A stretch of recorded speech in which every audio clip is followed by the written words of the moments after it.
I would like to speak just a few minutes briefly and share some of my personal thoughts I have gleaned concerning the Aleph Tav over the years.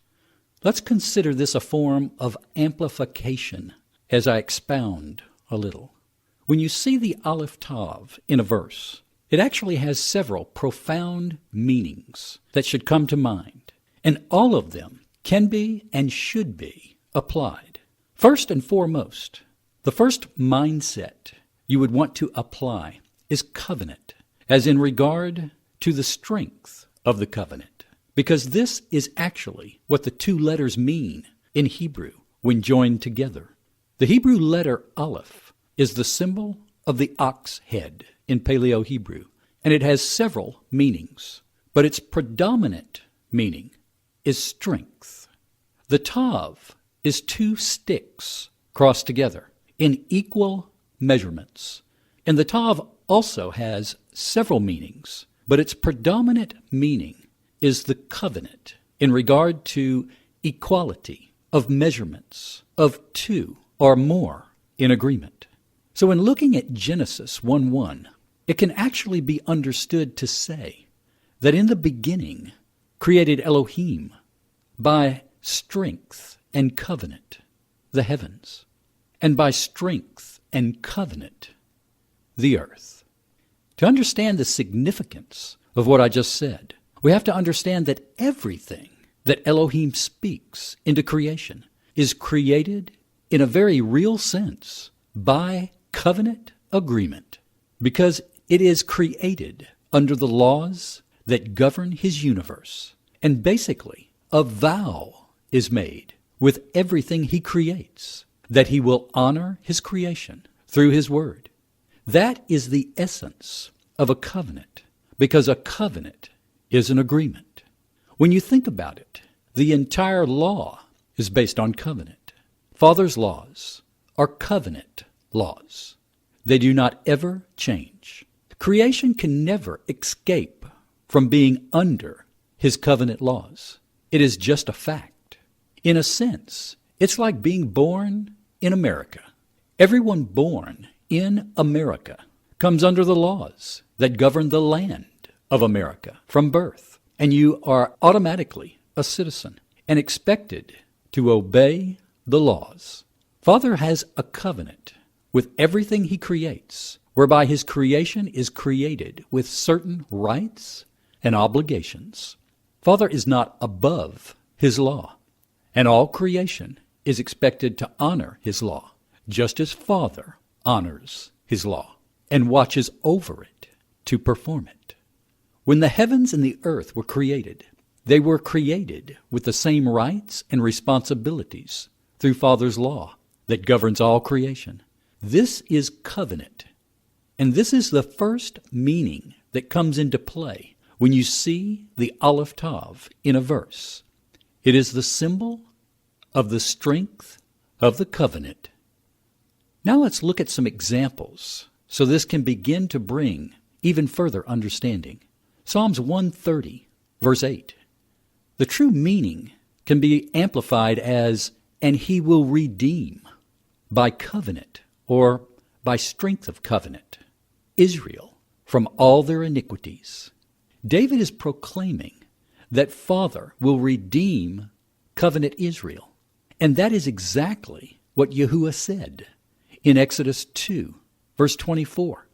And heard Elohim, Aleph Tav, their groanings, and remembered Elohim, Aleph Tav, his covenant, with Aleph Tav Abram, Aleph Tav Isaac, and Aleph Tav Jacob. And seeing Elohim, Aleph Tav children of Israel, Elohim took notice of them. What this is actually saying is that Elohim, being in covenant with the children of Israel, heard their groanings. And verse 25, and seeing Elohim, the covenant children of Israel.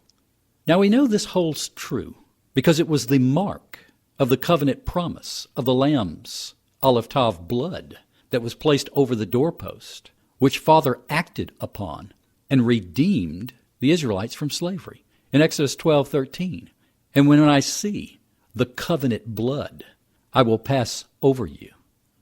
That is amazing. Psalms 119, verse 135. Teach me your covenant statutes. Why? Because David was an Aleph Tav, David, and a covenant man. The Aleph Tav appears before his name no less than 25 times. How about Psalms 34, verse 1? I will bless Aleph Tav Yahuwah at all times. The Aleph Tav appears before Father's memorial name hundreds of times throughout the Tanakh. And what it means, firstly, is that Yahuwah is the covenant maker, or the Elohim of the covenants. We could further expound on this verse and say David could also be implying that he will bless Yahuwah through the keeping of the covenant he has with Yahuwah at all times, by the keeping of the commandments. Do you see how important this two-letter Hebrew word can become? In Habakkuk 2:14, for the earth shall be filled with the knowledge of the covenant glory of Yahuwah, as the waters cover the sea. We have such a limited understanding of covenant and what covenant truly is, and how Father makes covenant. Actually, it can be said that every time Elohim speaks, he is speaking covenant promises, or covenant blessings, or covenant judgments, because all his ways are judgments. Just and right is he. In other words, Father watches over his covenant word to perform it. Psalms 102, verse 15. So shall fear the nations the covenant name, or the strength of the covenant name of Yahuwah, and all the kings of the earth the covenant of your glory. 1 Kings 8:16. I brought forth by covenant my people, covenant Israel, out of Egypt. Do you see how easy this is? It really helps expound the meaning of what the authors were trying to convey by placing the covenant symbols of the Aleph Tav in a verse, and what their understanding was of the symbol during their time. I think it is incredibly amazing to see this, but let's take this to the next level. How does this become a mark for Yeshua, as John proclaimed 4 times in the book of Revelation? The key to understanding this is the revelation, which John proclaims in his gospel. John 1:3. All things were made through him, and without him was not anything made that was made. We further understand through Paul in 1 Timothy 2:5. Yeshua is the only mediator between man and Elohim. So consequently, if Yeshua is divine, and I believe he is, and everything was created through Yeshua, as John proclaims, and if he is mediator of all things, as Paul announces, then everything from blessings to judgments, covenants, atonement, this is how the Aleph Tav incorporates Yeshua and becomes his mark. For Yeshua himself said that no man comes before the Father but by him. Of course, now, when we see the Aleph Tav before Father's memorial name, we realize this further reveals the 2 symbols of the Yahid working together as one through covenant with man, through the mediator of the covenant with man, working the will of Father with man. Last, but certainly not least, the Aleph Tav becomes our mark also, because man was created through the covenant, by the covenant, with certain covenant promises and obligations. And this is why pronouns are written using the Aleph Tav.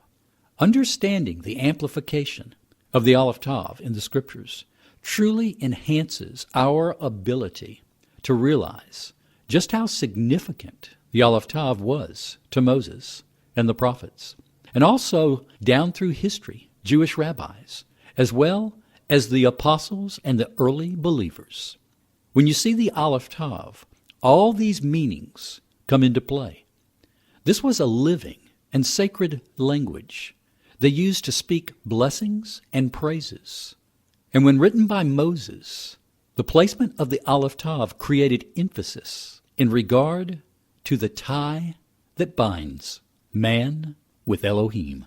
That is, by covenant, or by the strength of covenant. The Aleph Tav was the strongest expression for spirituality that could be expressed in writing. It was, and is today, both a sacred and blessed mark. I'm Bill Sanford, trying to put the Aleph Tav in proper perspective in our day. Shalom.